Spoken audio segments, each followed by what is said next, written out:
Hi, I'm Steve, you are you. Welcome to Digivice. Today we've got Kim Cahill, who is the heart and soul of Toowoomba and Darling Downs group, as well as the website and everything local Toowoomba business, basically. She's created an amazing community and she's going to chat to us about how we can do that too. Thanks for having me, Steve. Oh, thanks for joining me. How's your day? It's been good. I've just popped out of the office. So I was just saying to you a minute ago, Kat Lynn, I was chatting with her the other day about trying to create third spaces. And it's a term I'm using with lots of people at the moment because for those of us who are lucky enough to be able to work from home, you feel a bit stir crazy after a while being in your office all day. So finding places that you can go to and have a third space, that gap, that in between, that different space that you can go and just not be in the office. So I'm in my garden. It's not even a pit, though. It's real. Very good. I'll have to do that, except Yep. one that doesn't involve dogs because I've found that they can be very distracting and children as well. Yep. Yeah. Never work with, what is it? Kids and pets, Kids animals. and pets or animals. Yep. Yeah. Yeah. Yeah, that's challenging.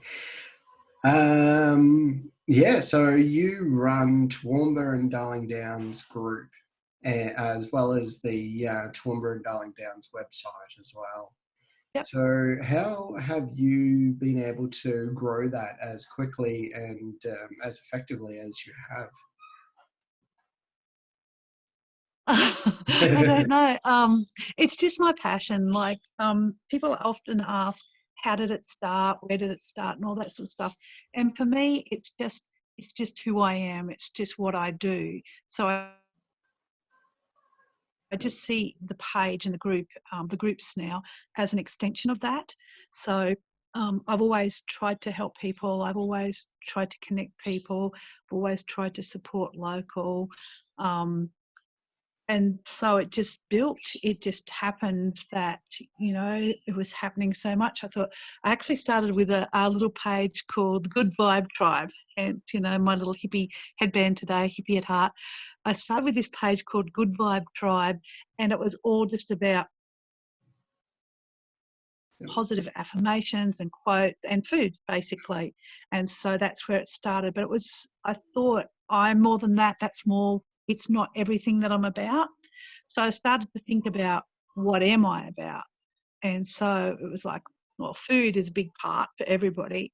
So I went, it's about people, it's about places, it's about events, food and business.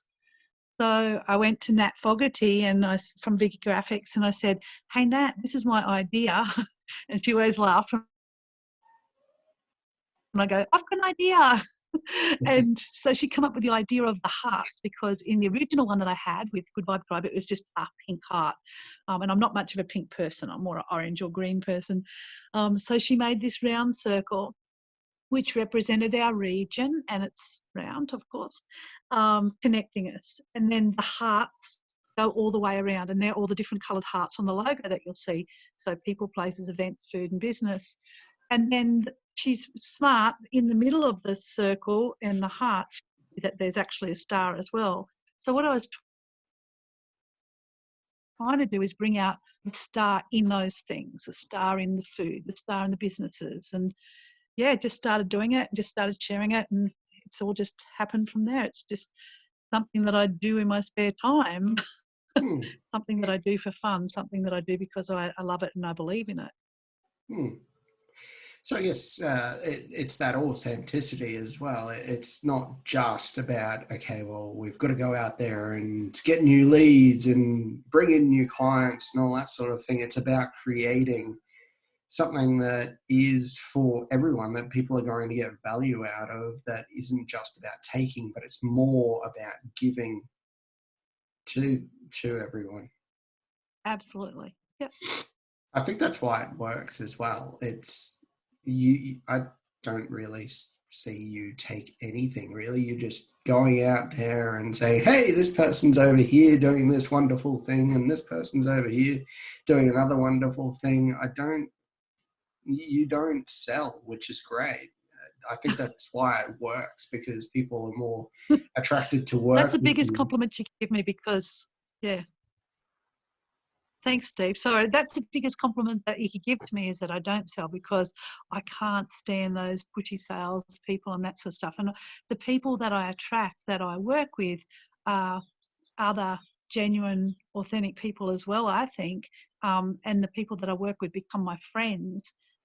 So it's not as if I'm working for them, I'm helping them. And I love doing that. And I love seeing the success.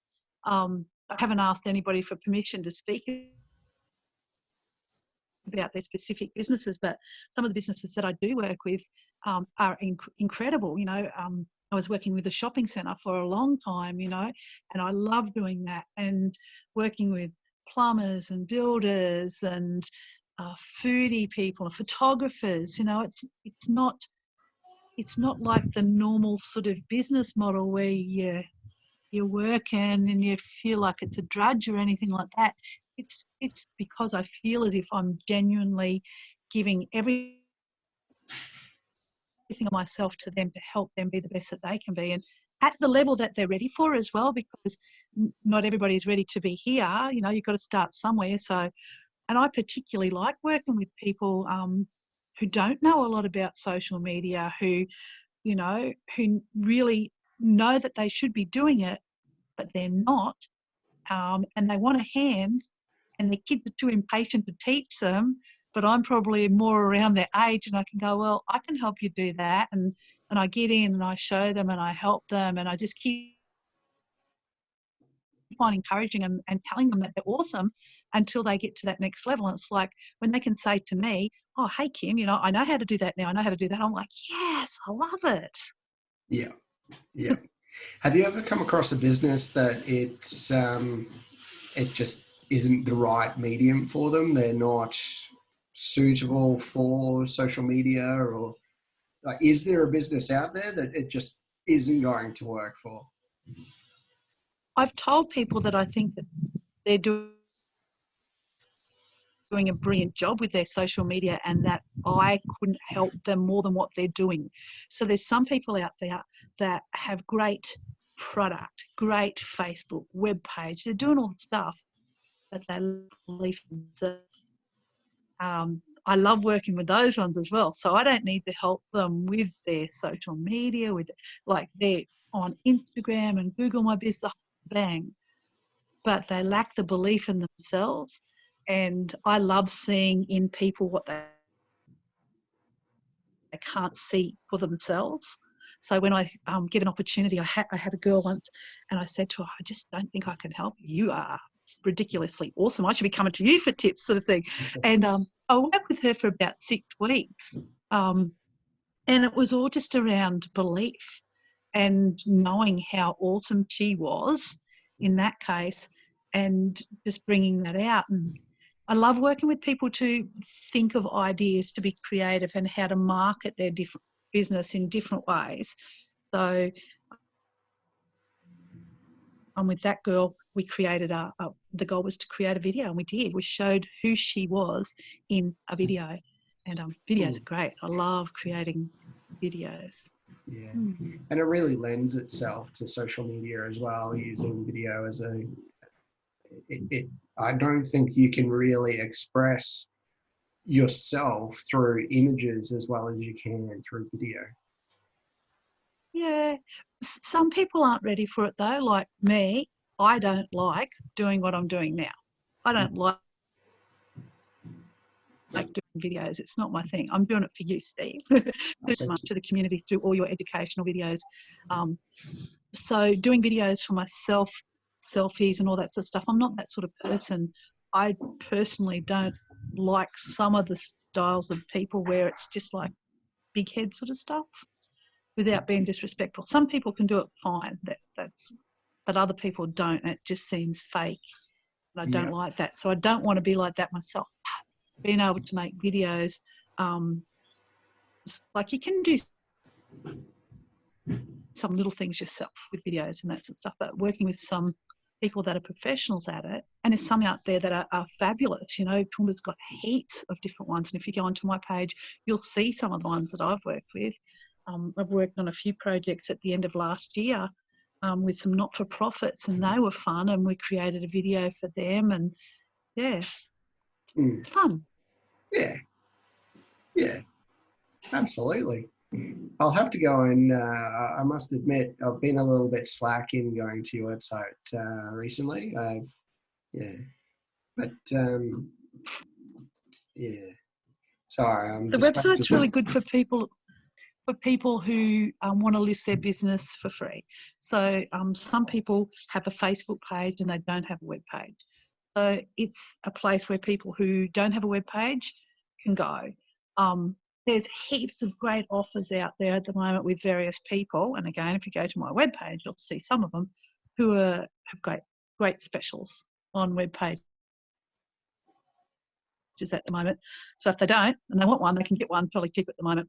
But still, it might be out of some people's price brackets to even do that. So my webpage, TDD, gives people the opportunity to list their business on there for free. Yes, there are other packages there, but like you said, I don't go selling to anybody. That's people's choices if they choose to connect in with me. Oh, I don't even consider it me. I consider it connecting with the TDD network. That's more what it's about. And yeah, my page needs some work at the moment. We're doing some stuff on it, and I've got some exciting things coming up on it soon, and started to leak some of that out on the weekend, but I needed to tweak a couple of things, so I had to pull myself back because I'm a think and act sort of person. I'm not a strategist who sits down and thinks, oh, I need to do this, and I don't take 6 months to figure something out. I just go, yeah, let's give it a go. If it works, it works. If it doesn't, it's okay. Find something else that does work. Yeah. Bit of my attitude coming out there. I think that works with social media as well, because it's so fast paced that you need to think on your feet, and you can't sit there for 6 months because the strategy that you create over that 6 month period is now no longer relevant. Yep. I do believe in having social media plans, like what do you call them? Like, yeah, so a plan. So some of the people that I've been working with will go in and will do posts every single day just to start to build their brand up. And I think that that's great if that's where your business is at. But I've pulled back, and a lot of the people that I've worked with have pulled back as well, because there's so much going on and you don't want to be a pain at the moment overdoing social media. So there's that balance. But we always try and figure out, okay, well, what will work best for this business at this time? You know, what's your core business? What's the core message that you want to get out? You know, some people just want their brand, their name. When you think of this brand, we want you to think of this person. So we try and do that. Others, it's just the service that they offer, you know. So 2 or 3 times a week, we might be posting up something about the service that they offer. And yeah, we just tailor it to suit the people that I work with, their needs and their wants. Want more, we'll do more. If we need less, we'll do less. It's okay. It's nice and flexible. There's not really strict rules in it, I don't think.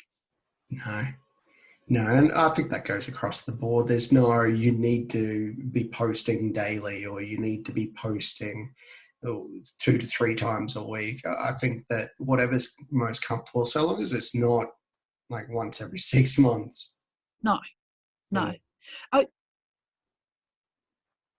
got some clients like that where their business is really busy, where they're very successful, and they only want to post once a month just so that it goes up there, or once a week, or whatever it might be. So, you know, we do that as well. That's fine. And we focus more on Google for those people, because that's where most of their business will come from. I often talk to people about Facebook and Instagram. I kind of feel like it's more your family, your friends, and your tribe. Whereas I talk about Google as, you know, the world. Yeah. You know, so I encourage people a lot to step out of their tribe and step into Google land, and to try and build that presence as well, which is, it's fun and it's easy, and just as easy as Facebook or Instagram, in my opinion. Yeah, absolutely. Yeah, you just got to follow the instructions that Google sets out, and away you go. Yeah, Yeah, again, just having that plan. So if you're on Facebook, a lot of people stress out, oh, I can't do all this. It's like, just schedule it in. You know, some people use apps and that, but if you schedule it into Facebook and it's in a month's time that it pops up, it's like, okay, now I'm going to put it into Google. Or if you've got it in Instagram or wherever, it's just take it across to the next place. So it's not hard. It's just getting into a rhythm. Getting into a rhythm can be hard sometimes. yeah, Um, and sticking to it. I'm the first one to put up my hands that I'm I'm slack in some areas of making sure that I keep on going in there and posting on that. Other parts I'm really good with, like our foodie group that we've started is going crazy. We had 66 requests to join today. I wow, couldn't believe it. I looked at it, I was like, whoa, I haven't even talked to Kat yet about it.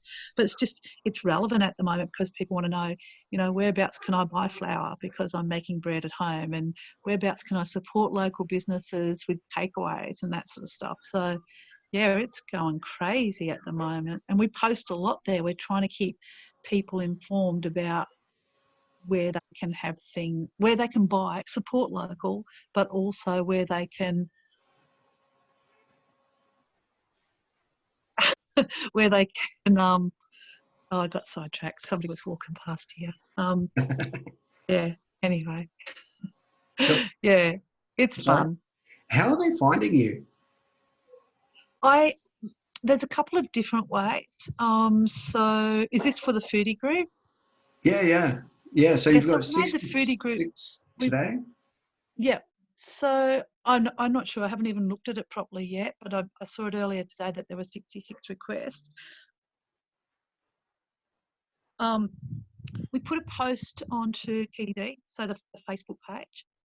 We've done that a couple of times. We've invited friends to come along, so at some of our networks to come along. We've invited them to invite people along. So I've seen a few people in the foodie group that have like invited heaps of people, so they must be really loving what they're seeing there. Um, yeah, so I love to cook. I come from a hospitality background. My mum and dad had service stations and cafes, so I just grew up around food. So cooking is easy for me. And our daughter is a vegetarian, and our son's a carnivore, and Bill's gluten free and sugar free and dairy free. And so our house is a really, you know, mixed bag, I guess you can say. But I like to think that every time somebody eats at my place, even like my family, that I give them food that's good and that they love, and it's not just okay, well, lettuce and tomato for the vegetarian and steak for the meat lover and that Yeah, sort of stuff. I like to mix it up. yeah, Yeah. yeah.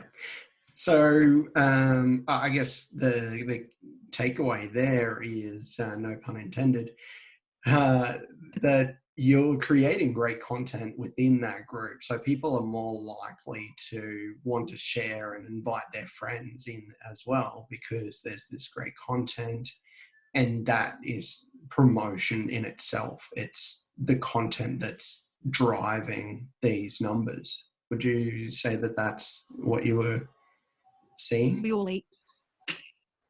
Yeah. Kat and I were talking about it just on the weekend, and was like,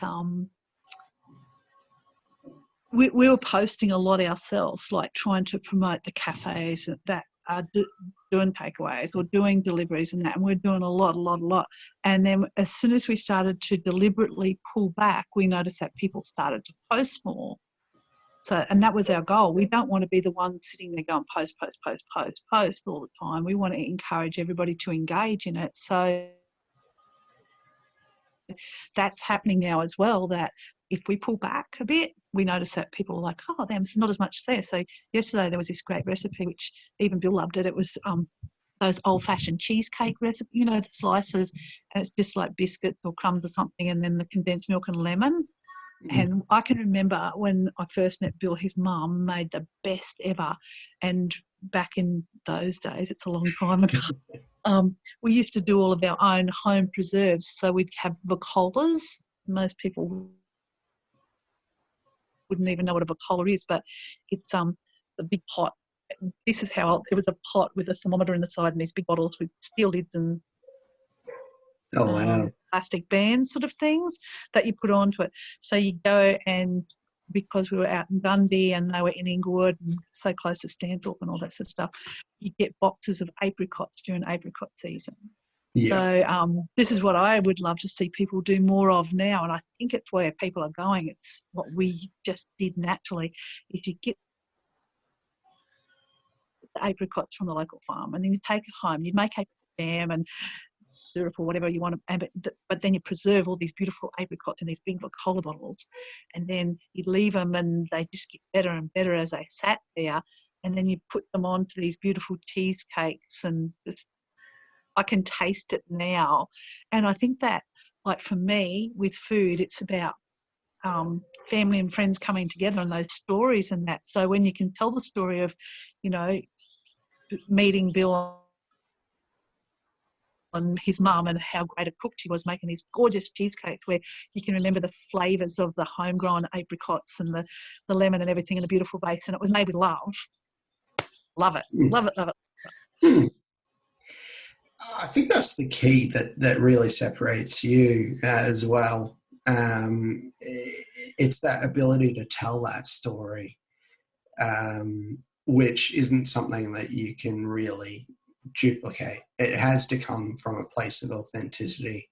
Just driving this back to how people can build their own sort of community. It's not about doing this one thing or this other thing. It's about, you just explained why your foodie network is working so well. It's because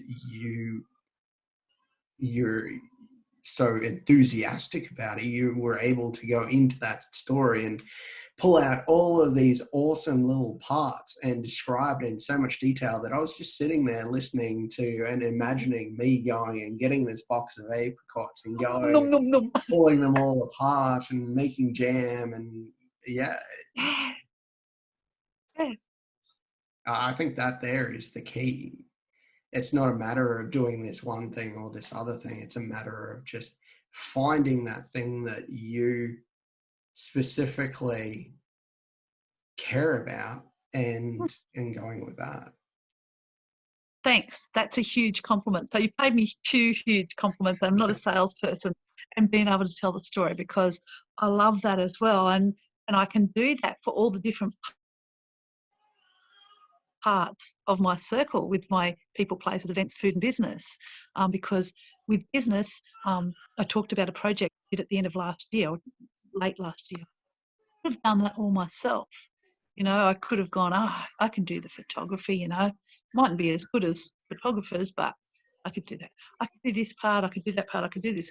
But I love to bring in other businesses with me to give an outcome for people as well. So in that case, I brought in a photographer, a videographer, a writer. Was there anybody else in that one there? Oh, graphic designer. So we had 5 different people working on one project. And that's fun as well, because not only are you getting the best, but they asked me to do the job for them, but they got me, but they also got the other people that I went, hey, I think that you'd be great on this project with me. Can you do this? And can you do this? And then they add their ideas together. And so I think that gave the best outcome for that project, because it wasn't just me. Yeah. Yeah. And I love it when I go in and I do things, and done lots and lots of those last year, not only for not-for-profits, but for other organisations as well, where you just go, oh, hey, why don't we get this one here? There was actually 6. There was a caterer involved in that one as well. So, yeah, fun. So do you think that people could do that, like businesses could do that as a business with their employees as well? So drawing on different employee experiences to give people a better understanding of their culture through social media? Or do you think that would be a little bit too much of an overshare? Overshare from the business point of view? What do you Yeah. mean? Say, for example, I'm an accountant and I've got 3 other employees, and we want to demonstrate our culture and just get our clients a little bit more involved on social media and bring in new clients through that medium, that sort of thing. Would it be beneficial to have that as a singular person doing that task, or would it be more beneficial to sort of open up the business a little bit and say, hey, this is what we do, whether it's stuffy all the way through to we're at Google playing ping pong in our spare time, sort of, I don't know. Do you think that that would be beneficial to open the doors a little bit, or do you think that they should just, most businesses should present a stern sort of, I'm a business, and then my other side of things is I'm this other thing entirely. If you want to participate in my personal life, then add me to Yeah. Facebook personally. There's a difference between participating in your personal life and participating in your personal life. So I think that people think that they know a lot about me, but I don't think they do really, because there's a point where you stop. There's times where you feel like going crazy on the keyboard, but I try to refrain most of the time. But I always say people buy from people that they know, like, and trust. So that's what I do. You know, I've just ordered my fruit and veggies for the week. I have my fruit and veggies delivered to me to my front door even before the virus, because I like to try and eat organic vegetables. And so I've just placed that order. Why? Because I know, like, and trust that lady. She delivers to me on time, every time, you know, good product. And I love supporting her. She's a very small solo person business. And I also always say to people, facts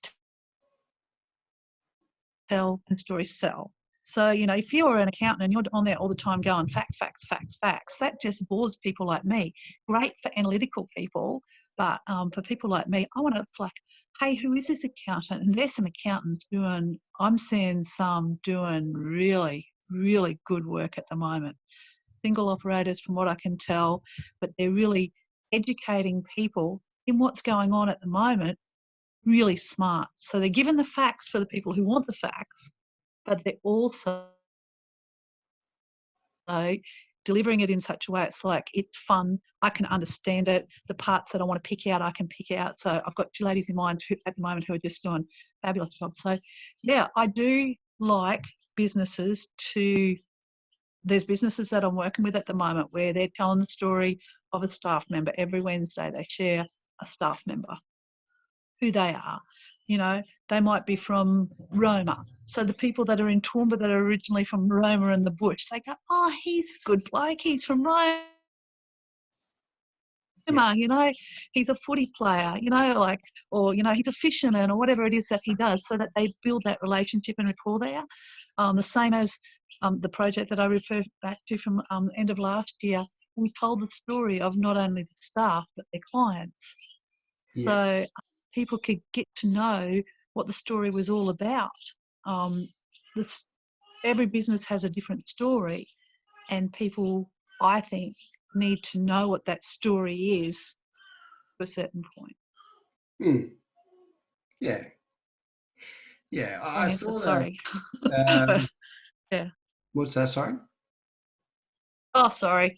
I rave on as well. So it's like I'm trying to tell you the story, and I was just like, oh, that was a long answer.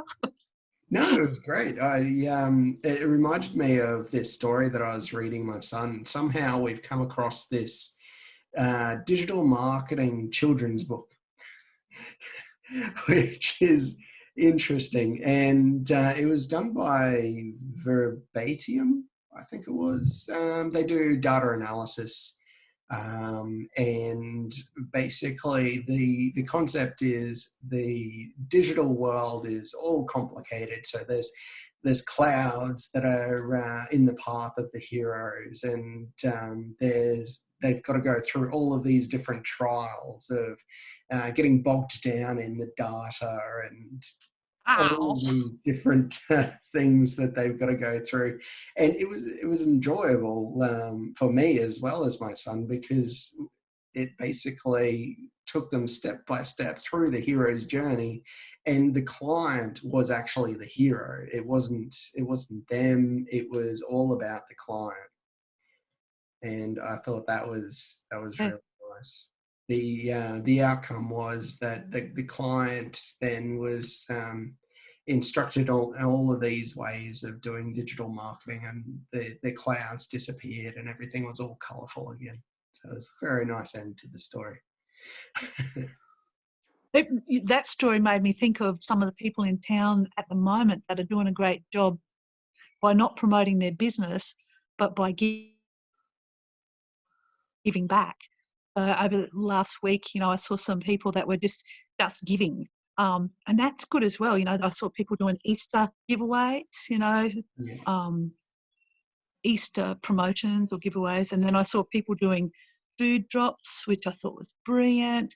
And it's not about them. And so, when you think about the product or service that they might have, you go, do you know what? I remember that guy. He delivered 100 meals to people in need last weekend or when at Easter time. I'm going to support that guy just because he done a nice thing. I remember that sort of stuff. I don't know whether that's everybody, but I do. Yeah. Yeah.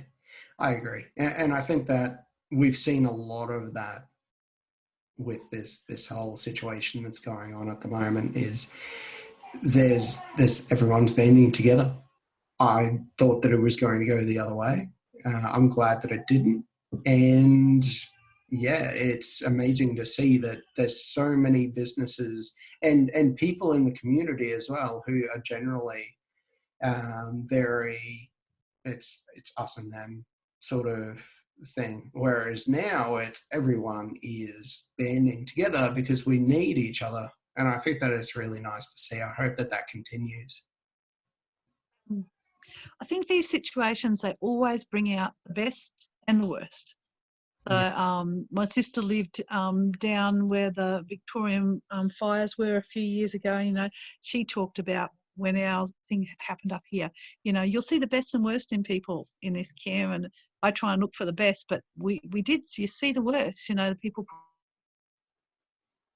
putting out their hand when they shouldn't put out their hand and that sort of stuff. It's like, oh, but that's just the way that it is. Hey, so if we're going around trying to look for the best and trying to do the best, you can't do much better than that. Yeah, absolutely. And we might leave it at that. I think that's a good. Awesome. Thank you so much for having me today. It's like, this is my worst thing that anybody can ask me to do is to do a video. So I feel comfortable talking to you, but it's just not my thing. So thank you so much. And I hope that people got some. Oh, I'm sure they will. Thanks so much. And thanks for doing something that you don't generally like. So I appreciate it very much. You're welcome. Have a lovely day. You too. Bye. See you soon.